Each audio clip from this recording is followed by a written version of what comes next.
Monsoon کی بارشوں اور سیلاب نے ملک کے کئی علاقوں میں تباہی مچا دی۔ آزاد کشمیر اور گلگت بلتستان میں کلاؤڈ برسٹ نے تباہی مچا دی۔ کئی علاقے زیر آب آ گئے، متعدد مکانات منہدم ہو گئے اور مویشی پانی میں بہہ گئے۔ مونسون کی ان بارشوں سے ملک کے کئی علاقوں میں کتنا نقصان ہوا اور کتنے افراد موت کے منہ میں چلے گئے، آئیے آپ کو تفصیل سے بتاتے ہیں۔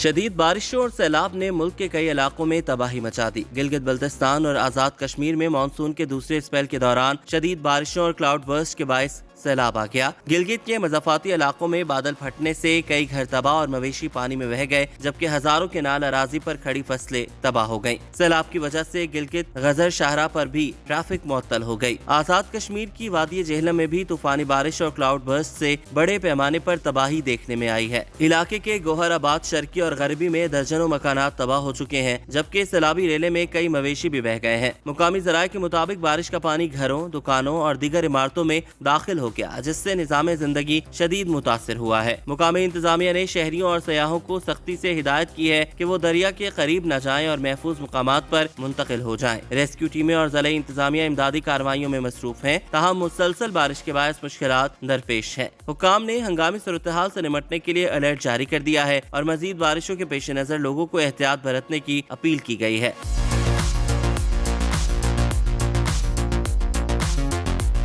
ملک بھر میں 26 جون سے 10 جولائی تک مختلف حادثات میں 90 افراد جاں بحق ہوئے، جبکہ 158 سے زائد زخمی ہو چکے۔ جاں بحق افراد میں 45 بچے، 29 مرد اور 16 خواتین شامل ہیں۔ بارشوں اور سیلاب سے 10 کلومیٹر سڑکیں اور 8 پل بھی متاثر ہوئے، جبکہ 109 گھر مکمل تباہ اور 243 سے زائد گھروں کو جزوی نقصان پہنچا۔ دوسری جانب NDMA نے 13 سے 17 جولائی تک مزید بارشوں اور سیلاب کا الرٹ جاری کر دیا۔ نیشنل ڈیزاسٹر مینجمنٹ اتھارٹی کے مطابق پہاڑی برساتی نالوں میں پانی کا بہاؤ بڑھنے کا امکان ہے۔ دریائے کابل، سندھ، چناب اور جہلم میں پانی کے بہاؤ میں اضافہ متوقع ہے۔ تربیلا، تونسا، گڈو بیراج میں ہلکے، جبکہ کالا باغ اور چشمے میں درمیانے درجے کا سیلاب متوقع ہے۔ شدید بارشوں کے باعث تونسا بیراج میں درمیانے درجے کے سیلابی صورتحال کا امکان ہے۔ چناب میں مرالہ اور خانکی، جبکہ دریائے کابل میں نوشہرہ پر ہلکے درجے کے سیلاب کا خدشہ ہے۔ ڈیرہ غازی خان اور راجن پور کے پہاڑی برساتی ندی نالوں میں بھی پانی کا بہاؤ بڑھنے کا امکان ہے۔